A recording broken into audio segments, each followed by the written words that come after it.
Bird, bird, bird, bird. Get him, get him, get him, get him, get him. Yeah!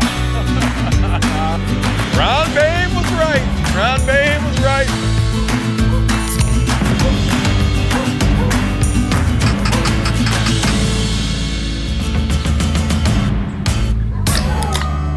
I'm feeling spry.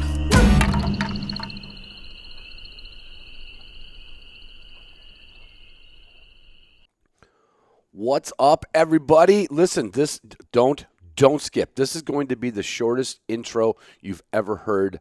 And I got to tell you real quick why. My friend Scott was here from Texas. He was doing a job up in Michigan. We spent a late afternoon and early evening hours together and reminisced a little bit. And he says, you know, you could try once in a while to just shorten it up.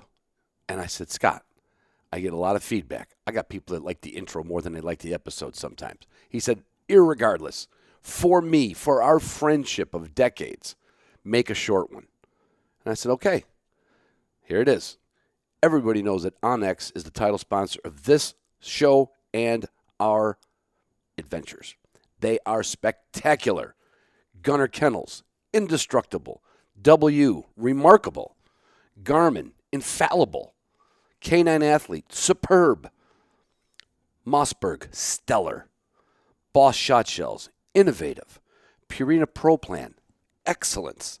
Waltons, all-encompassing. Marshwear, beautiful. Four-wheel camper, one of a kind. Just like my Patreon patrons are all one of a kind. So there.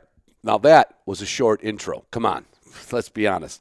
So I got at least 30 seconds to tell you, look, my Patreon, we had a great Zoom room the other night that's open to all patrons. We have discounts on our page for the sponsors that offer those to you. They offer them to listeners, but they offer bigger discounts to my patrons, and they get to get. If you are a hunting dog, come on, don't screw this up. I'm at 2 minutes. If you are a patron of the Hunting Dog Talk level, you get a monthly private, never released to the public podcast. It's called The History of My Dogs, which goes back almost 40 years. The good, the bad, and the ugly, the unvarnished truth, how they lived, how they died, how they hunted, how they didn't. So, and then you just get stuff. I mean, I love you guys, I love you girls, and I love all you listeners more. Come on, that's 2 minutes, 32 seconds. All right. Well, listen, everybody, I told you on the intro why my episode was a little late, and it was because Mike Amman, that's the right way to say it. Amman? You got it. You got it. Sounds like an almond without the L. Amman. Okay. Mike stopped by the BHA booth I was at in Minneapolis and caught back up with me. I interviewed him and Ryan Callahan, wasn't it, Mike? Yes, 2 years ago, it was you, me, and Ryan. Yeah. Yep. And we talked about the Wisconsin Sharptail Grouse Society. And like everybody, when you get an invite somewhere, you're like, oh yeah, I want to go. And Mike told me that, you know, I don't have to drive to North Dakota or South Dakota to go to a lek. I can come right to Wisconsin. And I mean, I know we have a handful, or, you know, we have a small area in Michigan in the Eastern UP. And I've heard about them in Minnesota. I really didn't know that they were in Wisconsin until I talked to you a little over a year ago at that Two Pheasant Fest ago. And so Mike stopped by the booth with his wife and we started shooting the shit. And I said, you know, how's that favorite bird doing? And I said, when did they start dancing? And you said, they've been dancing for how long, Mike? They've been dancing for a couple months waiting for you, Ron. Well, you know, I appreciate their patience and waiting, but it was also, this is the true, what you said, like April 15th to April 15th to May 15th is kind of prime dancing, and that's when the hens start attending regularly. Oh. Those birds have been on the lek. Well, they attend the lek every month of the year from what I've heard, but they really started in earnest this year with that. Well, maybe the lack of winter played into it or not. I don't know or not, but February. We had the trail camera up there. They were showing up in February. And there was probably skiffs of snow still on the ground, Yep. right? Oh yeah. Yeah. So Yep. that lek is just, it's, obviously we can't figure out how every animal got its habits, right? But that is a truly odd one. I mean, we think of the rough grouse, they've got their favorite drumming log, which is kind of weird too, if you think about it, right? Especially in some grouse woods, I had to step over 30 logs in a cover, and that one log just says something to that rough grouse, And then there's one little spit of sand on this ugly, I will call it less than attractive piece of property, right? I mean, it's just well, I mean, they're called barrens, right? But It's a barren landscape. You envision sort of an empty, brushy, barren. It doesn't have trees, doesn't have a lot of topography. It's just sort of yeah, just looks kind of like empty land, really, right. brush. Looks like they're getting ready to build like a Walmart there Yes. from a distance, but God forbid. Yes. Yes. Anyway, Yes. so Mike That's invited funny. me to come up. I had to take a little detour out of Minneapolis. I didn't go home and I stayed at Mike's place.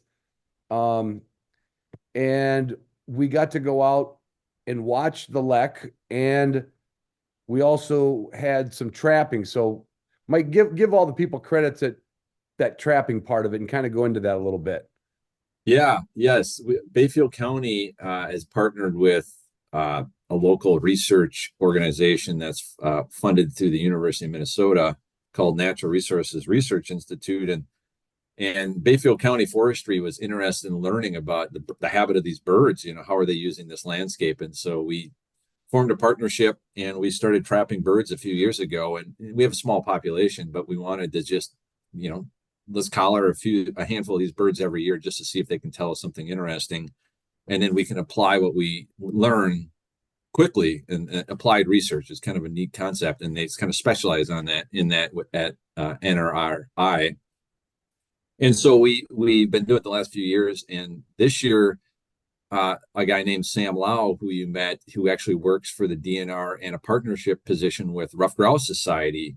And it's pretty neat. Rough Grouse Society is John Steigerwald, his boss, approved the use of Sam's time to be helping out on Sharptails, which is pretty neat. It's not just rough grouse. There's a lot of overlap on habitat and realizing the value and opportunity. So Rough Grouse Society and the DNR was willing to allow Sam, who has experience trapping sharptails and sage grouse and quail and pheasants, and he's got a lot of experience, and that's a unique skill set. So he's been out there this spring helping out with trapping. So there's a couple ladies from NRI and then Sam, and they have these traps out there, and they've been out there a handful of days, and it's been cool. They've trapped, I don't know if I told you this, Ron, they trapped a female today.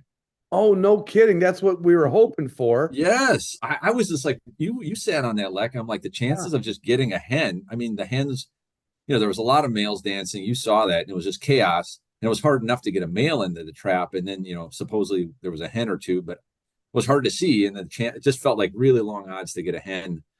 The trapping is these mesh circles. And then there's these mesh fabric leads that that kind of go out from the actual pod trap itself, with the idea that the sharptail will sort of walk into the lead that leads into that trap, and they just sort of will follow that and eventually just walk into the trap, and then the door will close once they trigger the string. Yeah. And that happened. There was some hens. There was like 5 or 6 hens, I guess, attending throughout the morning, and they almost caught 2 hens in the same trap, of all things. Can you imagine? I mean, you were there to see how it happened. Yeah. And 2 hens ran into the trap basically, but one got there first, triggered the door, and then the second hen couldn't run in.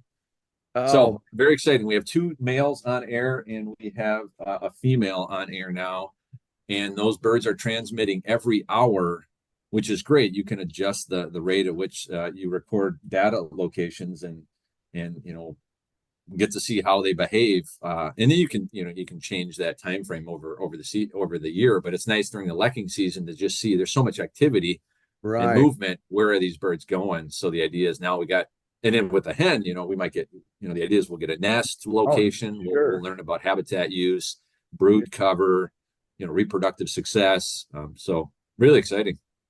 Yeah, it was painstakingly uncomfortable.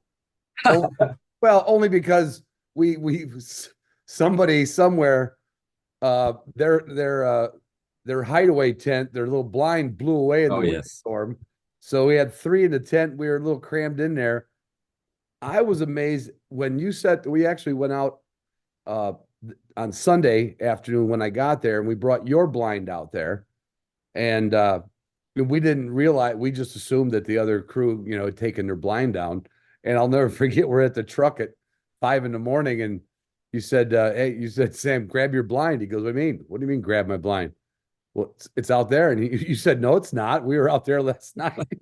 And we had this little look of panic on everybody's face. But it was almost a comedy of errors, because that the male that went into trap when we were there, that door didn't trigger. And then poor Sam, he'd been on his knees for hours. His legs were asleep, so he had to stand up, rub his legs. Then he had to run and kind of like hurdle jump over the little mesh fences. Yes. He didn't save the day, but he saved the program for that one. And because that bird could have went out, but I guess the cool part was, I think that when he started coming forward, of course, the birds left the lek, and that male went to fly instead of trying to walk out, obviously. And it just hits that soft top, and he was none the worse for wear, but that was exciting. I mean, that was when that all happened. It's like you quit being cold, you quit being cramped. And then you're waiting for the biologists to come out from the University of Minnesota and do their thing. And it was kind of like I felt like when I can't remember the girls' names, Annie and Abby.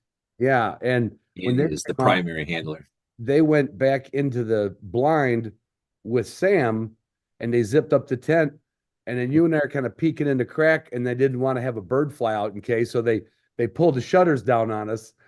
And I felt like you and I were like expectant fathers outside of the delivery room. and you just couldn't help it. You had your camera right up there. Like, I gotta watch this baby I gotta watch this bird get collared and banded. And it was so exciting. It's something, I mean, a lot of people, not a lot, a good handful of people have seen this elect dance, but then to see a bird trap successfully collared and radio collared and then released back, that was I was kind of on cloud 9 there. It was special. Just to have it all come together like that, it worked out really well. And we had some fumbles along the way, but in the end it came through, and it was a successful capture and a healthy release. And that was one of the heaviest birds we have collared. It was over 1,000 grams. So I mean, that's pretty cool. Just it came through the winter really well. I mean, quick math on it. It was the scale topped out at 1,000 grams. So it was 2 pounds, 2 ounces at a minimum. Mm-hmm. So I'm sure he was one of the old strutters like me, It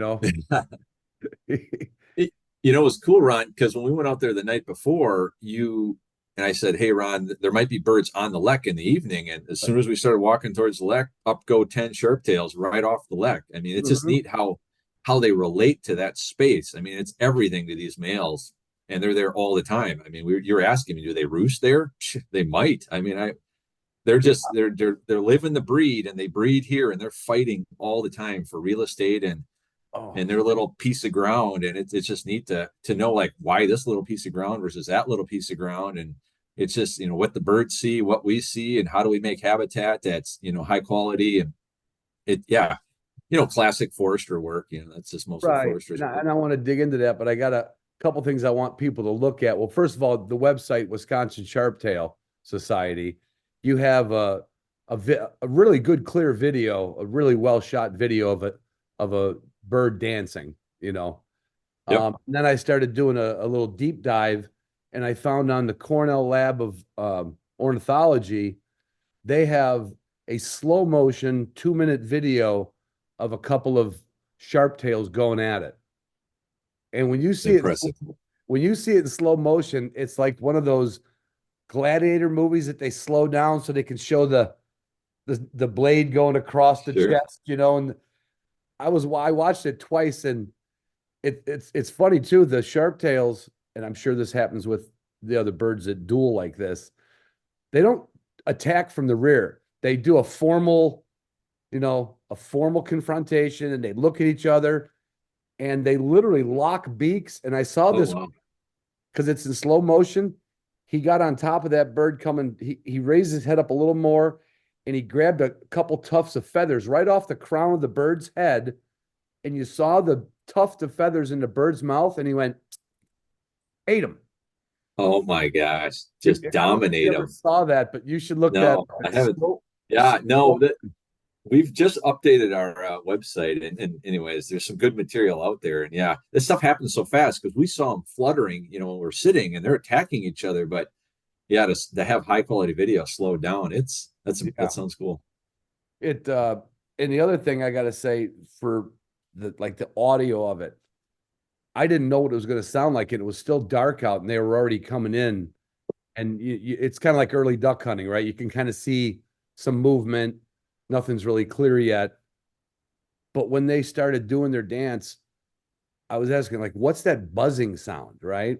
And apparently that's their tail feathers, and Rattle. it rattles. And for people who don't know what the heck I'm talking about, it sounds like a nest of rattlesnakes, but the rattles are made out of felt. Does that ring a bell? You know what I mean? Yeah, It's a very soft, Kind of dull, but it's yes. 100% like a rattlesnake rattle. Yeah, and Yeah. Yeah. no, it was so cool. But let's get into, how did these birds get there, Mike? I know I want everybody to know you're a forester, so you're not a biologist, but you've got both feet firmly planted into into the Sharptail. Yeah. Well, Wisconsin has as far as we know, has basically always had Sharptails, and the range is expanded and contracted throughout, I'm sure, forever and dramatically as it relates to West European settlement. So birds have survived in this Northwest Sands. They're an area sensitive species, out west, open landscape, prairie chickens, sharptails, sage grouse, they need open landscapes. And Wisconsin provided just enough open landscape in this historic fire prone landscape. And so the birds were surviving there. It's hard to know, were they thriving at the level of density they would out in out in North Dakota? I don't know. It doesn't matter. They were there and they were hanging on. And then after settlement and farming and sort of that mixed farming in the 30s and 40s, small ag, they spread out across the entire state of Wisconsin. And then after farming practices, fire suppression, they've kind of constricted all the way back to their, I'd say, historic home range. And even then, just the fragments of the historic home range. Before it might have been a couple million acres of sharptail habitat. And now we're down to 45,000 acres scattered across multiple properties. Some are 10,000 acres, some are 1,000 acres, and some have birds, some don't. And so we're trying to connect that and make that habitat conducive for sharptails and a lot of other species. But it's a native species, and it's just part of a broad spectrum of native species on these barrens landscapes. And there's not a lot of big game. I mean, there's deer, there's bear, but that's not unique to the barrens. So to see a sharptail, it's really kind of represents that open landscape, and that's how Wisconsin has historically supported that bird, was through that barrens landscape. Yeah, so they're not as obligate as, let's say, a sage grouse is to the sage, but they are obligate to a certain kind of, they're just not going to live in a 60-foot stand of red pine and jack pine. They're just not gonna, but they can use that in the wintertime. Correct. What was cool about this place was, I mean, you took me on quite a tour, and what the area we were looking at would be a great day to go hunt, in one place, right? It big enough to spend a day, but not a week. Yeah, sure. But it was big enough to hold, what do you suspect? I mean, we saw 12 and 13 birds. Have you seen more birds there before in the past, or less birds, or yeah, right. It's been this ebb and flow, and that, I think that's kind of what we're trying to figure out in Wisconsin on all the properties. What is optimal habitat, how many birds can you hold, and then throw in the variables of nesting success and other climatic situations where it's like, so we do this long-term surveys of all the properties, and they're up and they're down, but generally they're mostly down, and I think then there's some reasons for that. So I would say, last year we had 19 males, we assumed, on that property you saw, which for 1,000 acres is, I think, really impressive. So we saw last year the same number on the LEC, 13. But again, you're only as good as your survey time and some luck to go out there and say, okay, they're on the LEC, Right. but are there other LECs in the area we don't know about? And it's easier said than done to just say, go find another LEC. I mean, you need staff out there. Okay, where are they hanging out? And we feel there's more activity based on just how many birds we see flying around separate from the LEC itself. And I think that's part of the GPS collar with that 1 hour time frame is like, geez, that first male we collared was not in the day you and I were there. He was hanging out somewhere else. Spring breeding season, why isn't he on the LEC? Well, he might be on another LEC. So I would say at least 15 to 20 male sharptails are on that property currently. Yeah, and like I was saying, there's always that tailgate discussion, that barroom tailgate discussion, where you kind of fantasize like, well, okay, that guy, he didn't come back and he was from that LEC. So do they visit different LECs, or did he say, you know what, I'm gonna stay over here and I'm gonna solo dance. Yeah. But that's the cool part about it. It doesn't matter as long as you get that data. It's something that can be replicated, and you guys are literally, I wouldn't say trying. You have a plan. You are replicating this over and over in this area of Wisconsin. Yes. Yeah, I think the model is proving itself to be effective, and we are really ambitious at creating, I call it a postage stamp. You heard me keep saying that. It's 1,000 acres. To a lot of people, like, wow, geez, I wish I had you're calling that a postage stamp, but these burns and landscapes were 500,000, 200,000. Right. And those birds just needed that sort of large landscape. So we're trying to scale it down. What is the smallest size we can have to hold birds? Because we just, in this day and age, we can't just take timber out of production and tell a landowner to hold all these acres open and try and burn it and treat it to keep it open. We have to be realistic about what we can actually hold on to, manage well, and have the public tolerate and private sector tolerate. Like, this is gonna, this is where we're gonna do this habitat. So yeah, I think it's impressive, 1,000 acres, and we're ambitious. As you saw, there's other properties that currently are the birds that you saw. They don't really have a place to go. There's not a big wildfire that just occurred 2 miles away. Historically, that's the birds would just move to open landscapes within a few miles. But with the way forestry and fire suppression, unless there's a great big clear cut, which our clear cuts aren't big enough to really support sharptails. Without a coordinated plan, they're kind of stuck there. So growth rates are going to be low, and then you have an isolated population, and genetically and just climatically, you're vulnerable. And so that whole connecting the landscape through these stepping stones is kind of it can build resilience. It can build 1,000 questions in your head, can it? Oh, I mean, it's all we do, Ron. Okay, so is this going to work? What is good quality habitat, and how far are they going to move into the adjacent cuts if we plant them in a way that expands that core temporarily, and it's cool. The birds are doing well, and again, I think we have good nesting success, so a lot of the properties are doing well. But our long-term trend is we're starting. I mean, we had a bottom, like we were like 4 or 5 birds. We're like, geez, and that's kind of when we were in that transition period between that bowling alley I told you about, where we had 8 miles by quarter miles, where the birds historically had held on while we were maintaining it for safety, for fire prevention, and then we transitioned. But that transition period took some time, and the population dropped a bit. Yeah. And so we're trying to ramp up, and now and you saw it's getting bigger and bigger. And the birds seem to be doing well. Yeah, it was really neat. What from the sharptail hunting I've done in the Dakotas and a little bit in Wyoming and Montana. No, actually, no, I did not hunt them. Yes, I did. I did hunt them in both. I did one day in Wyoming on my after a sage grouse hunt, and I got 1 bird. But yeah, it's you're so used to those big prairie states out there, it just kind of makes sense. If they could hang on because if they do take a mile flight, that same habitat is there in another mile, especially Yes. with cattle pastures and unbroken prairie. Where you're at, it's just amazing that I don't mean you, but the group or the birds have brought themselves. All you had to do was give them what they needed. Yes. And Yep. you said in that landscape, you gave them a smidgen. You know, I know. right? I mean, it was Yeah. 8 miles long and a quarter mile wide, and they somehow hung in there.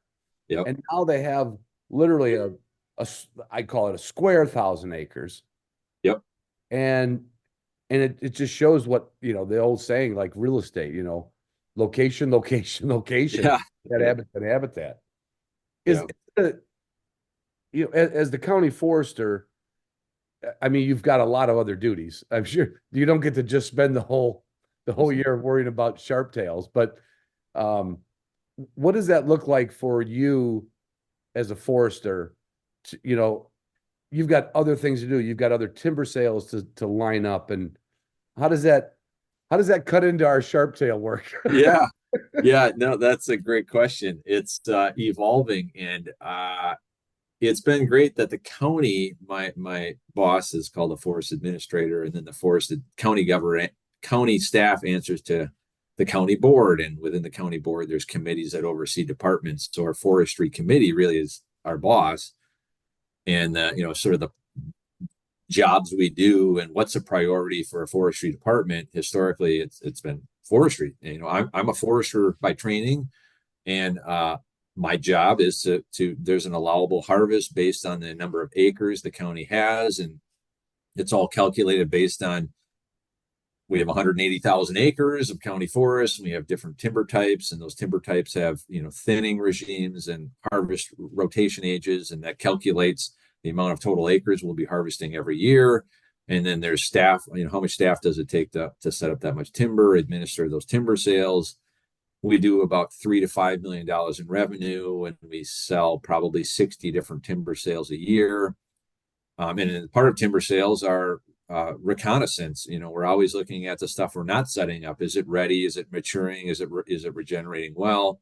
And then we have a very large reforestation program. So I spend my time setting up timber sales, and there's a staff of I think 9 of us, and there's 4 foresters and then an inventory forester. So there's a decent, and we kind of split duties. But yeah, reforestation, I spend the spring looking at counting seedlings. How are they doing? What's survival?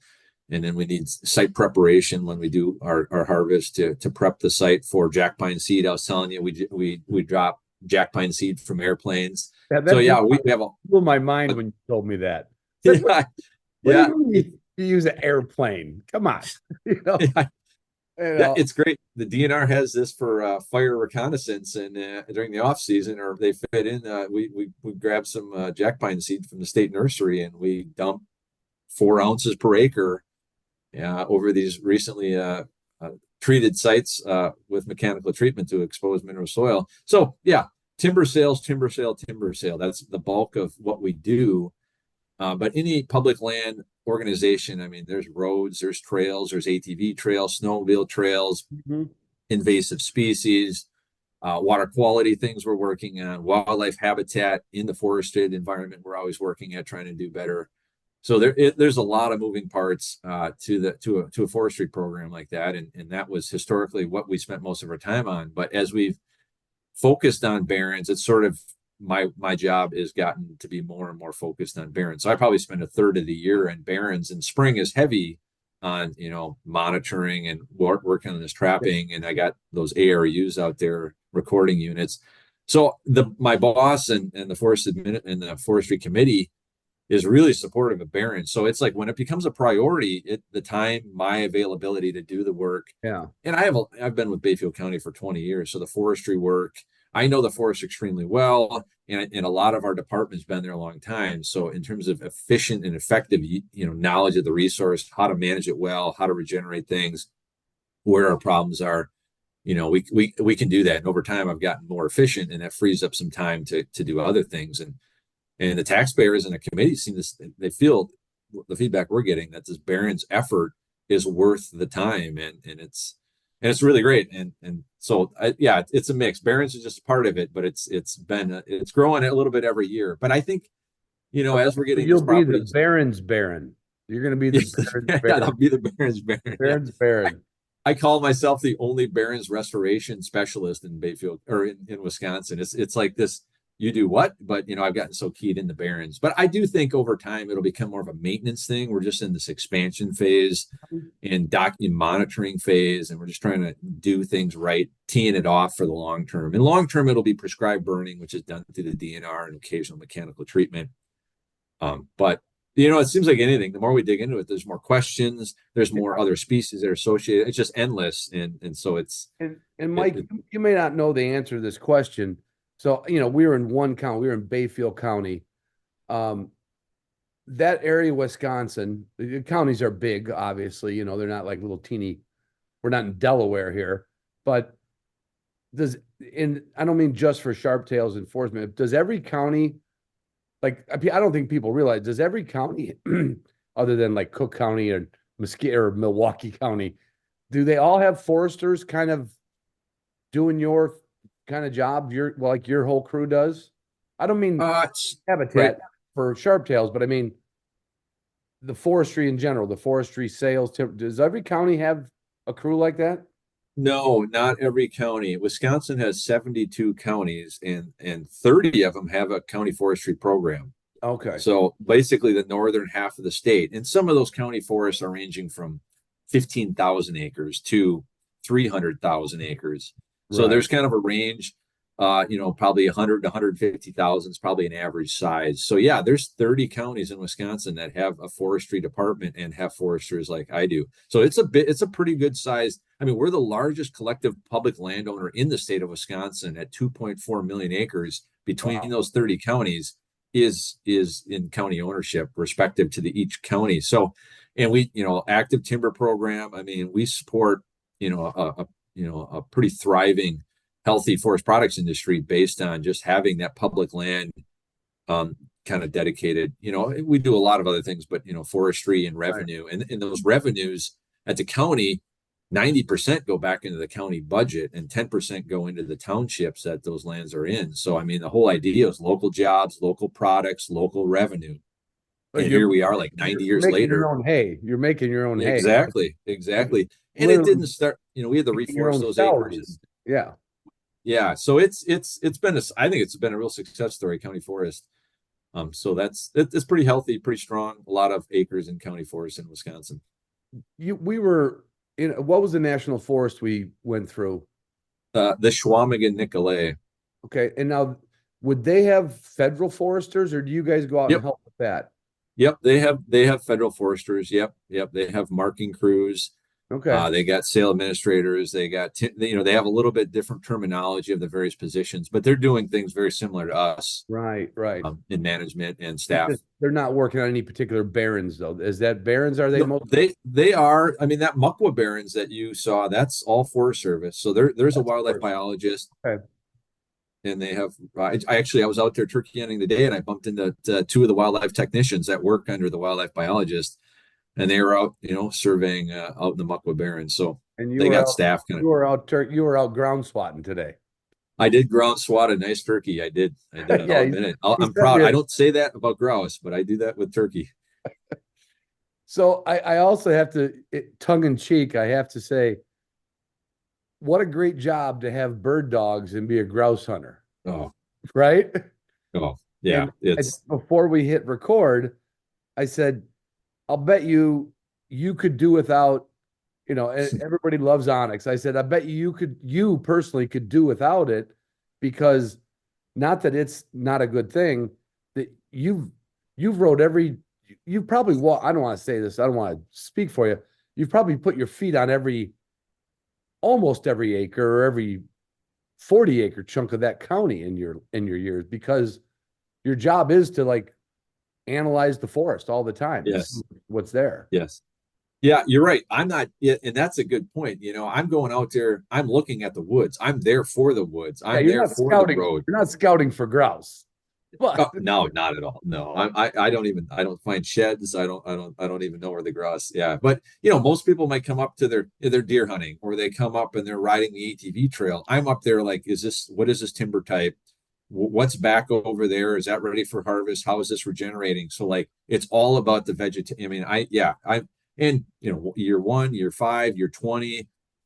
I mean, my connection to this land base, it'd be hard to ever leave it, because I'm just so invested in it. A lot of the forest management now, I'm seeing 15 years post, planting or regeneration of aspen, and you get a sense of, connection, and, you're a steward of a piece of land that's not, I'm fortunate. We got 180,000 acres I get to have my hand in, stewarding going forward. And I take that seriously. I mean, it's a real fortunate to do it. I get paid to do it, and I get to, look for a few grouse and, check out deer sign and see how the Sharptails are doing.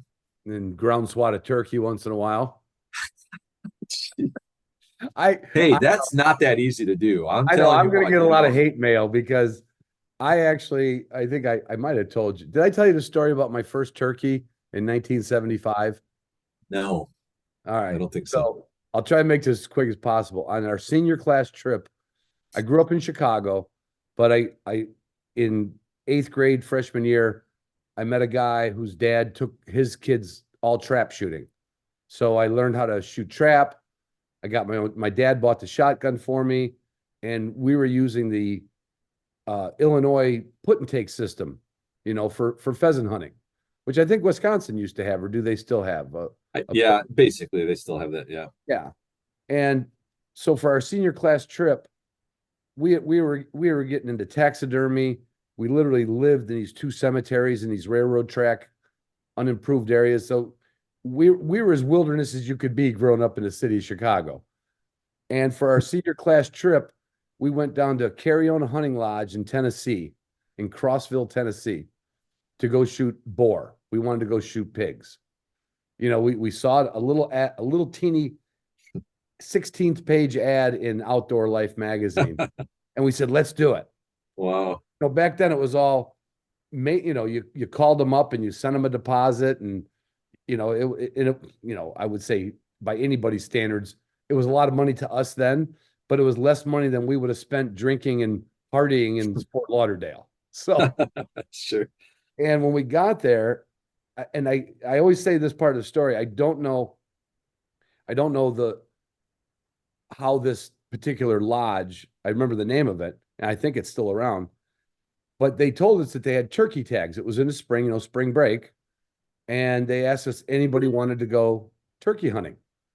Well, I had brought a shotgun with slugs, and I brought a 30-30 lever action for, in case I didn't know what we were going to do use for the boar.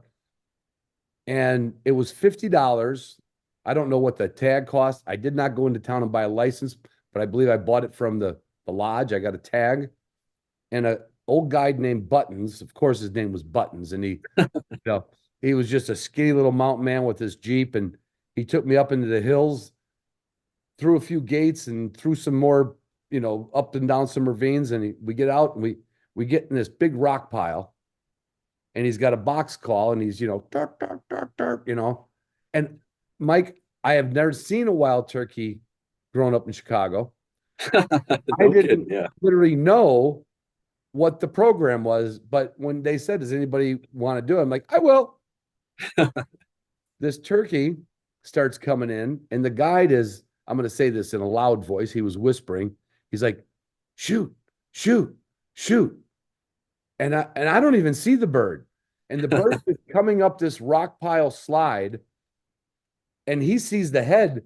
And I'm like, I don't even know what a turkey looks like. And really, this thing is like, I don't know, 10, 15 feet from us.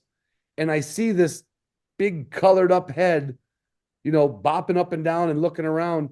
And this guy's elbowing me, shoot, shoot. And I stand up and I go, yeah. And it runs about 10, 15 feet, and it's all rocky, and it takes off. And I swung my Model 1100 and boom, dropped it on the ground. No. That guy For 2 more days we were there. He told the story to anybody that would listen. And the way he told it, he was like, this boy from Chicago, he said, yeah. And he shot that bird on the wing. I can't believe it. He said, yeah. Oh, wow. I did not know that I was supposed to shoot it standing On on the ground. ground.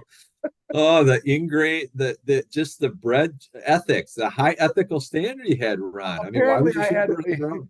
Apparently I lost some of my ethics over that time, but literally, and of course I didn't ask the guy. He assumed I knew what I was doing. Yeah, And yeah. I assumed I had to make that bird fly.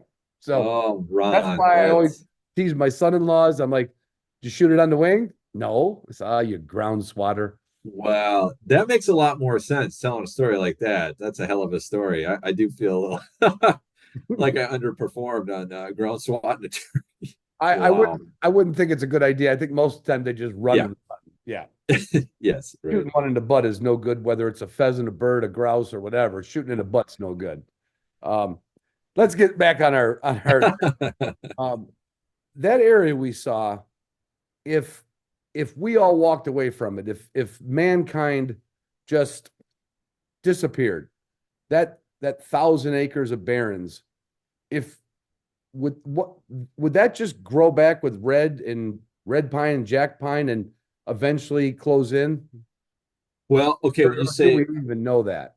well, let me ask you this. When you said if we walked away, does that mean we walk away from fire suppression? Or do we still try and keep fire out of that landscape? If we walk away and let nature take its course, it will burn probably next year. I mean, within 5 years, there's going to be some fire, maybe not on that postage stamp. Right. But if we stop doing our fire suppression, it would burn on its own. It wants to burn on its own.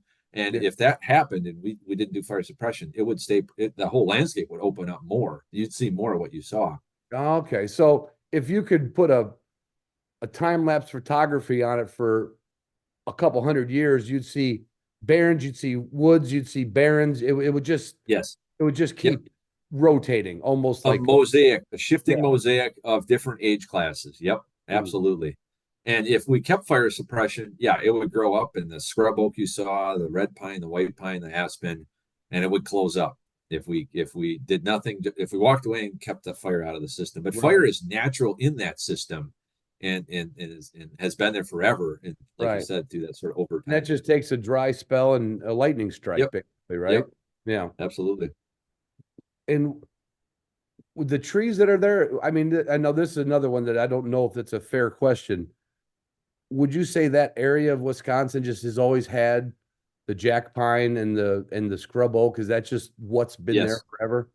Yes, I think far that as you those all are know. yes, those are the adapted species. We know like that type of pin oak can handle really dry soil and jack pine. I mean, they're on the bottom end of nutrients availability and it's dry. And we know based on the plants that grow there and the trees that can survive there, there's only a handful of trees that will grow there. And looking back at the records from the mid 1800s and some of the writings before then, they basically saw what we see today. They saw less. We have more red pine, as you saw. We have a lot of red pine plantations. I mean, the landscape's just so different. We haven't brought in new species or invasive species. We've just utilized what seems to grow best there for economic purposes, and a lot of that's red pine. Right. So how long did you get to have the app on your phone to track those, or just the biologists get to track it? I'd have to think you'd be like, I want to see where my birds are. I would, trust me. I pester Annie all the time, about every other day now. So where are they now? Where are they today? And Yeah. I think if it was easy, she'd give me the app, and I'd be looking at it. And in terms of my work duties, it'd probably be all I'd be doing then. That'd be 'cause I'd always be looking. like you spending all day on Instagram, but it would be watching the birds that Oh, yes, it is. right now there's 2 males and a female now. Correct. Two males and a female. So that's great. Female. We've tried getting females the last couple of years, and we have not successfully trapped a female on the Bayfield County Forest. We did trap. So this project kind of started on a handful of nearby areas, and we trapped on some state land, some private land, and some Forest Service land.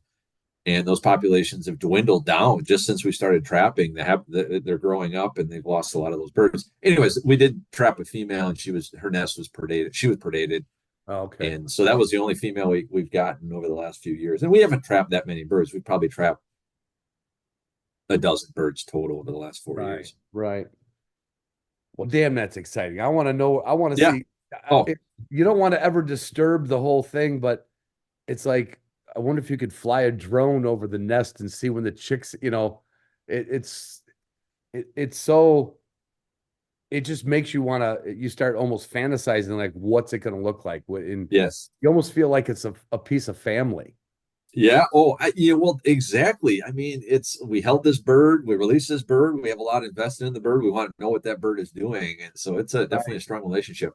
And we are going to get a drone up that University of Minnesota, they have a high quality drone, thermal imaging. And there's talk of doing that this summer. If she's got the GPS working, that's great. But I think we want to try and just, look to see if we can find other birds, even chicks, as they start fledging, that I think that thermal drone technology is really advanced. I think that can assist with our GPS work too. Right. Something else, I'm drawing a blank on who came up to me at the booth after you left and you work with them. You guys, Ashley Steinke. Yeah, Ashley. And he was like literally going out on I don't want to say on a wild grouse chase, right?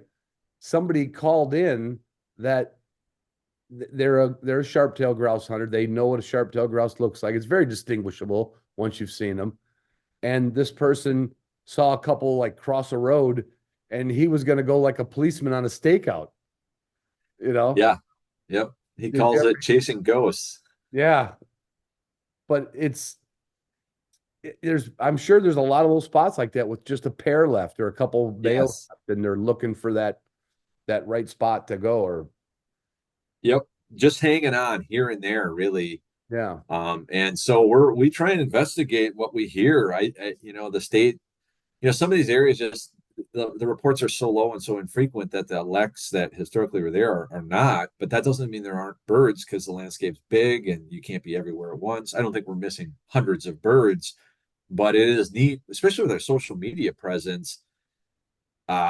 More people seem to be reaching out and finding us and say, "Hey, I saw some birds here. I saw some birds there." And it's not like we're going to go down and it's hard enough to manage the areas we have, but we absolutely want to know. And there's opportunity potentially to once you know that birds are there, to do some work through various programs. So we're definitely all ears. When people send reports, we put our top guy Ashley on it. He goes around and looks for them. That's pretty neat. I can't thank you enough for doing it, but I want to dig into the dogs a little bit. You have a setter and a Weimaraner right now, and I don't want to say you take days off or take too much PTO time off, but can you take the dog to work and squeak in a hunt on the way home? I do not. Well, I don't take good fortunate, at least at the county, I don't take the gun in the work truck. Otherwise I might not get anything done. It's probably a blessing that I don't take the gun. I used to take the dog to work more often, and it's fine, but definitely a lot of grouse on the property I'm at. So the dog's on point, I'm at work. It's like, but it's been great bringing the dog to work over the years. But I will bring the dog to work, and then as soon as I get done with work, I'll swap out trucks, and I'm out 6 or 7 days a week, because I'm in it, where I live and where our office is. I can be in Rough Grouse Woods in 5 minutes, and I can be we have so much public land within 25 miles of where I live that every day after work I'm racing to get in my own vehicle and head back out again. That's not based on what I scouted during the day, Right. Not necessarily, but yeah. Now, what would, just let's jump on rough grouse a little bit. We actually saw, you and I, between the night before and the next day, we saw a couple birds right on the road. Is rough grouse habitat good and everything there, or is there rough grouse projects going on at the same time, that we're not highlighting here because of the sharptail? Should I be honest? Yeah, I'll be honest. I'm getting older. I don't mean to say how many birds are, but I mean, no, I know. They're active forestry work Yes. grouse and woodcock, which encompasses a whole bunch of birds, obviously. Yes. I take rough grouse habitat extremely serious. I mean, we talk about sharptails. I think foresters and forest management and wildlife friendly wildlife forest management practices. We have a lot of young forest on the county forest system across all of the county forest. Yeah. And it's actively managed forest. We have a lot of aspen. I would say I think the habitat is phenomenal in the county forest program, and it's interesting just historically. Just I'll explain it Yeah. briefly, but when, the county forest has been around for a long time, and historically we would cut timber sales on these very large contracts with contractors in the 60s and 70s. Hey, there's 800 acres, go cut it. 5-10 year contract. I mean, we were just trying to get the stuff sold. That was how it was back in the 70s. And so now instead of, can you imagine 800 acres of good habitat, but once it ages out, 800 acres is aged out. Right. So, the modern harvesting and in our buffers for riparian areas, we do something called green tree retention, where we're trying to leave some legacy patches, create more diversity in the landscape. So that 800 acre, I mean, most of our timber sales are, let's say, even 100 acres, and to some folks that sounds like a big number, but within sort of our buffer strips and riparian management areas like that, there could be 4 or 5 different harvest units that are 20 to 40 acres within that landscape, plus retention islands. I feel like over time the forest is getting more diverse for the benefit of rough grouse and woodcock. And so I think that the habitat and our attention to it it's something we talk a lot about on our Aspen resource, maximizing grouse health, because that doesn't come at the expense of lack of timber production. It just makes for a diverse landscape to kind of factor in more than just cut the wood, maximize aspen acres. I think there's a lot of diversity. We're trying to just cut the woods and it'll grow back. Just kind of cut smart, basically. Cut smart, yeah, wildlife friendly, and we can do a lot more with smart forestry and do some cool things. And I mean, we implemented a drumming log policy in Bayfield County. I read some research through the Rough Grouse Society that said, hey, maybe there's a lack of drumming logs on some of these sales that are getting utilization from the contractor is so high that they're really taking everything. Well, knowing that, we should probably mark some larger trees, and so many per 10 or 15 acres to give them an opportunity, whether they use it or not. At least we're trying to we're recognizing maybe there's a lack of large coarse woody debris, we call it, that could act as a drumming log.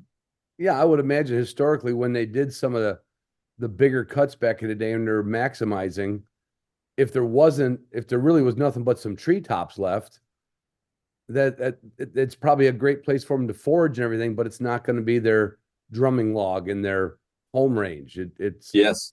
Yeah. Yep. And that stuff I wrote, that research I read, it showed, you get just like you said, great stem density, but low male occupancy because there's no territory to occupy because there's a lack of drumming logs. And that doesn't apply to all our timber sales or everything, but I think again, a forester that's paying attention, don't need it here, that we could try and plan ahead. And if that takes me an extra 20 minutes to carry some paint and mark strategically a couple of trees in such a way, that's what we should be doing. Yeah, that's pretty cool. Was that just a progression of I don't want to, what's the word I'm looking for? How did that theory come up? Like, let's do smaller checkerboarded as opposed to bigger, or was that just something because the demand was smaller and it just economically? To be honest, it was a macroeconomic decision where we didn't necessarily want So the goal of all these public land bases that are focused on forestry is to have what they call a regulated harvest. We want to produce about the same amount of timber every year. The industry can rely on that. We're going to put this much wood out every year, and we're going to try and do that forever. And the county board will see a revenue that stays pretty much the same. And so you try and level out your harvesting. And so by doing that, instead of 800 acres, or 1973 was when we cut 5,000 acres of aspen, but 1982 we cut 100 acres of aspen. All of a sudden, your big swings of, so we'll go in a little early, push stuff a little late, trying, that means making those big original harvest units, smaller and smaller, where we can go in there over the course of 10 years versus just 1 year. And so then we set ourselves up going forward with a more diverse harvest, and we can regulate the annual output. And then within that, I look at some of our drainage and steep crossings and water. I mean, we just log down one side up the other. I'll admit it. I mean, and now we know better. And I think Right. having rough grouse and wildlife DNR staff, and even we're certified forests through Forest Stewardship Council and Sustainable Forestry Initiative. All those voices resonate. Yes, kind of right. And I would say, some could say, there's more baggage or more accountability and maybe less gets done. I see it as opportunities. I mean, there's a line that, of course, we want to Right. try and hold to, but I do think we're getting better outcomes. And I think just the way I explained it to you, those are all good things, for rough grouse and, other species that, require different age forests Oh, yeah, in an area there's that, dozens upon dozens that are just as obligate to that yes, national Yep. forest as the Yep. rough grouse is. Yep. Now, and this is a softball dumbass Ron question. Obviously, we didn't kick around the woods. We didn't kick up any woodcock. We saw a couple rough grouse. Is it pretty good woodcock, or do they tend to go, because of that sandy soil? I mean, does that make a difference? In terms of density between those clay soils I was telling you about and then the sand, Yeah. I am really surprised how sandy those birds will be. Like it's not uncommon. I mean, it seems like they're pretty tolerant of that sandier soil. I'm surprised how many birds I see in that pine country, to be honest. I mean, I think there's probably more in the clay and there's more wetlands. Yeah. And I think more of that's going to draw some of those birds. But I am amazed how many I find in a 30-year-old red pine plantation. I'll find a woodcock nest, and birds will be around. So I think they're across the entire landscape, Yeah. and surprisingly in that really dry soil. I'm always surprised, but they're there. Yeah, it's so much we still don't know, even though you know what you Yeah. know, you still don't Yeah. know. A Well, good friend of mine. I'm telling you, those jack pine young stands that are 10 to 15 years old, there's grouse drumming all over in a jack pine plantation. And I mean, no one really hunts that. It's hard to You wouldn't hunt. even stop and go there if I know you exactly. Right. Yeah. Everyone's like, well, we got to find the creeks and we got to find, Yes. the stem density. And then Yep. here out like you look at jack pine, like, I don't want to walk in a jack pine. I know. Yeah. I think, when people are like, man, everything's getting hunted so hard, I feel like there's these reserve areas they don't even recognize. And it's hard to hunt in the jack pine, but I'm like, Right. okay, people are driving all the way to the aspen all around it, but this big, jack pine plantation, there's plenty of grouse in there. And that's your source population. Have you, a good friend of mine just got his banding license. He's been an apprentice for a while. Oh, great. And we're going to go out. He's got a couple hens on nests, and Cool. I obviously I'm not going to hand them, but I want to just go out and see it. Now I've got Yeah. this bug of like, I want to get deeper into it, right? Yeah. And is there some woodcock banders you work with up there with your friend? It's Wisconsin it doesn't have it doesn't have a banding program as far as if they do, it's small. I know Bailey Peterson, who works for the Minnesota DNR, she is trying to start kind of reinvigorate the woodcock banding program in Wisconsin, because she's really grown it and real active in northern Minnesota. Okay. So she's starting to grow that or get people interested in Wisconsin with that. And I don't know the whole history of why maybe some programs are stronger than others, but it's not real strong as far as I know in Wisconsin currently. Okay. But it seems like it would be a natural, right? I mean, yeah, right. I think it should be. And I applaud Bailey for reaching over to Wisconsin, trying to help get that started. What can people do? I mean, other than join the society? I went back on. I'm like, oh, I think I joined last year, and I don't think I rejoined. And before you jumped on, I was on the site and it said PayPal. I'm like, oh, my wife's got PayPal. I don't have PayPal, so I didn't see where I could do the credit card. Like, I better join before I interview Mike. But I would strongly encourage anybody who just, almost especially as many traveling wing shooters there are. You've traveled all over the West, right? Yes. You don't just hunt grouse and woodcock in Wisconsin. It's like, I always draw this analogy of joining a conservation group. I can't remember whose podcast I heard it on, but it was like the Rocky Mountain Sheep Foundation. How much money, I shouldn't say money, how active the membership is in an animal that they are statistically never going to draw a tag on. Yes. Yep. They're just passionate about that animal. Yep. And like I've encouraged people all the time. In fact, my mantra, and I think I made this up, if you hunt a wild bird in this country, you owe it to the organization that supports that. And it's sorely lacking. Yes. When it comes to membership on something that we care to do. I totally agree. And we were talking about this. We went to Pheasant Fest the last couple of years, and it was, it's getting further and further away from Wisconsin. And should we go? Where's the Montana Sharptail Grouse Society, the North Dakota Sharptail Grouse Society? Right. I feel like there's a lot of birds. So is there a society? We have birds. We have millions of birds. Why do we need a society? And I mean, it's sort of interesting that what are they going to do other than maybe they could probably do a lot for public land advocacy, ag, farming practices, things that just guarantee or at least be an advocate. So it's interesting when you have a ton of birds, maybe and Rough Grouse Society is doing their work. Their footprints, in terms of bird habitat, is unfortunately shrinking, but they're working hard at it. Right. So, like, how many Sharptail Grouse societies are going to be at Pheasant Fest? I mean, there's prairie chicken, but in terms of Sharptail grouse, there's not many. So I think, people go hunt them out west, but I think in terms of a conservation group that is just, hey, they're fighting hard and we're having successes and it's a unique story, and they may not ever see barons, but they know that, hey, folks are fighting for a cool bird in an area they may never see, but they can trust that, there's good work happening on the ground. And I think people can appreciate hearing that story because it takes a lot of work, and we're doing the work. And I feel like people want to be a part of something bigger than that, even if they never see it, know that folks are working on that. You definitely like to think, and I've said this so many times over almost 10 years of doing this show. When I started hunting, I didn't think about grass. I didn't think about forms. Yeah. I just went where I went, and I had fun with my friends. And then as I got older, I'm like, wow, there's a lot more layers to this whole hunting. It's, and I don't want to sound trite and say like, it's not about getting a bird. Of course, we always want to get a bird in the bag, but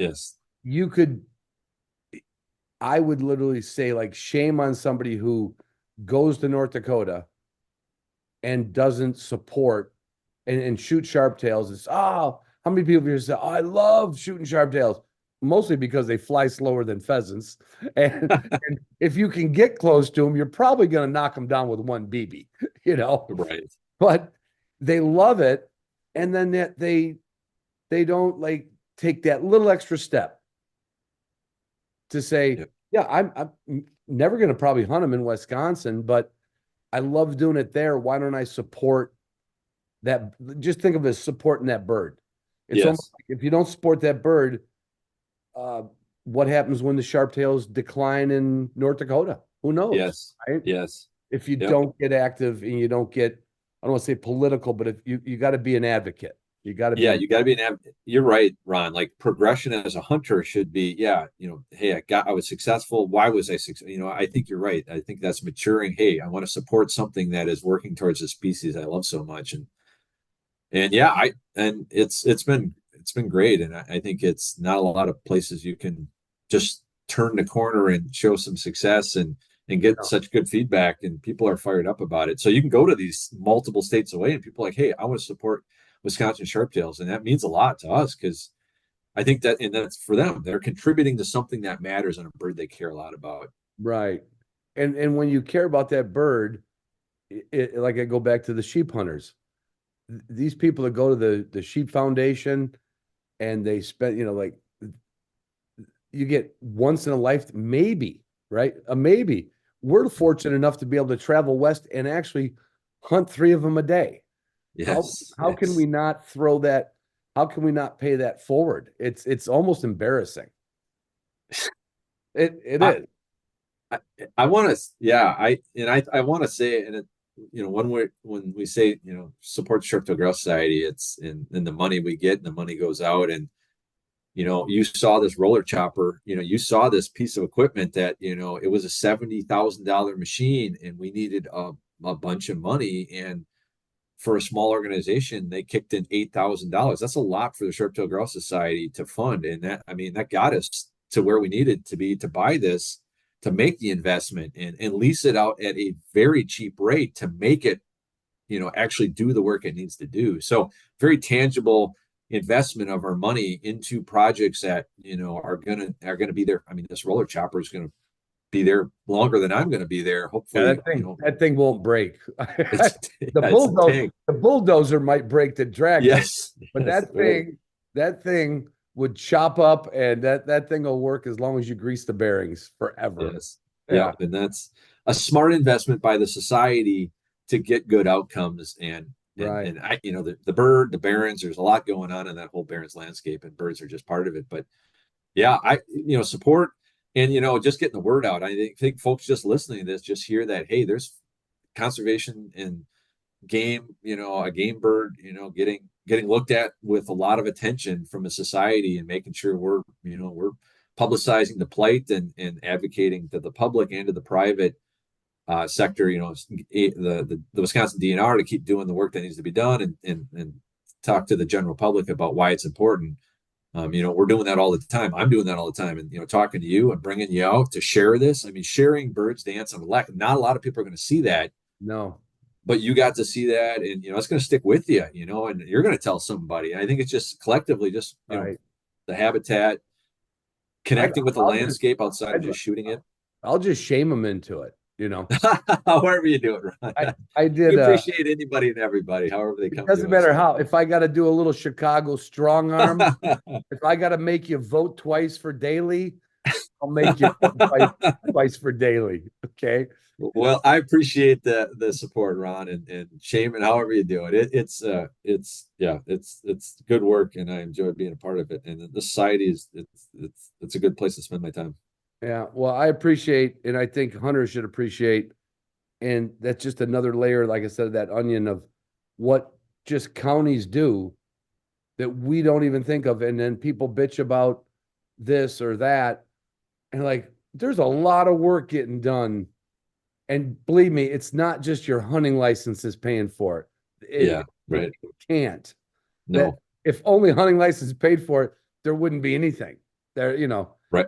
Yes. A lot of people that buy their hunting license, I'm a conservationist. Well, yeah, well, you're a hunter, and some of your dollars go to some payroll, but there's so many more layers to it that, and I encourage, and I also said this many times, the younger people I hunt with, I'm an old guy, but I have a young soul, and I got a lot of young friends, and I do see them being a lot more I don't want to say concerned, but a lot more aware of advocacy.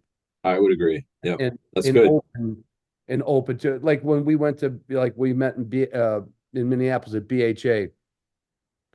That group of people that were there, I think if you could have got them all in one room at a seminar, you could have got them all to join. You know what I mean? Yeah. Because they're really passionate. Some of them are brand new. Yeah. Some of them are, and I've seen a lot of people there at BHA. They're 30, 40-year hunters, but they get that message out, like, there's more we got to do. Like, whether it's, a fence project, cleaning up a trail project, but also the groups like Wisconsin Sharptail Grouse. You find it in, give them some support. I mean, it's less than a price of a good case of beer. I mean, at a minimum. It's a good investment. I feel it's a solid investment. I'm working hard on behalf of whatever people support. So yeah, it's right. No, you're right. The BHA, it was good to go. And I hope that organization grows, because the seminars and the age class, I think you're right. Absolutely. Good to see young folks engaged at kind of an advanced level of conservation, dig into the issues, policy. I think it was good. An age demographic that's younger than me, where, it's no surprise if you go to a Rough Grouse or Pheasants Forever banquet back in the age demographic kind of always stayed kind of stagnant. It was always on the high end, and BHA for one has really attracted a lot of younger people, which is great. So maybe I won't have to preach to them in another 5 years. Well, there's always room for your preaching, right? There's always room for a sermon. Is that what you're saying? There's always, whether they think they need it or not. I think, it was funny. I got some video of you in the tent with your cigar there, Oh yeah, talking about to Sam, like, you were kind of laying it all out, what's happening there, and making observations, and it was good. I got some video, you sort of proselytizing, Sam about, what's happening out there. It was good. It was good to see you in the mix. yeah. We should end it with, everybody knows I smoke cigars, and I'm like, well, we get in there and the tent's cramped, and I'm like, well, I don't know if can a Sharptail smell smoke, and then a truck came by, like a logging truck came by, not that close, but it was enough to make the birds jump off the lek and, dive away 100 yards or so. And you called it right because you'd been there enough. They just worked their way. They want to go back to that lek, right? But when the birds did get spooked by that logging truck, I stood up. I'm like, I got to stand up and I got to light a cigar. And those birds were back before I got halfway done with that cigar. So thank God I didn't screw that up. I might have. You never know. It's called the Firebird. Yes. And maybe that's why those males came back and we caught one. Just don't know. Hey, I wouldn't put it past them. I think, saw smoke. We got to go to where the smoke is. Yep. No, good thinking. I've got to find an audio of how that thing sounds. But hey, Mike, I'll let you go. You probably got a couple things to do. You got to get the dogs. Well, you might get the dogs fed, but you got to get the dogs back out. There's that love bug setter in your lap there. That's right. That Paint River affection right there. It's he misses me. I left him home while I went turkey hunting. I came home with all these smells, and he's like, wait a minute, where were you? Oh, that poor baby. Oh, yes. Look at him. All right, Mike, I know our paths are going to cross again because I'll start taking 2 on my way back. And all right, you're welcome anytime. Well, I appreciate your hospitality and the invite, and I strongly encourage anybody who, you don't obviously have to be someone who travels to the Dakotas, but look at what Wisconsin Sharptails is doing and join them. It's not going to make the difference. It's not going to give Mike a bonus on next year's check, but show your support for the organization that supports the bird you love. Now, I can't remember that dog's name because it's named after a river. Elwha. Elwha. Elwha. The Elwha Elwha. River. Yeah. Elwha, you're a lap dog. He's a bird finding machine, but he's also a lover. You got a lot of birds up there, I'm sure. Yeah. All right, Mike. Yeah, thanks, Ron. Thanks for coming Appreciate on. it. Yep. See ya.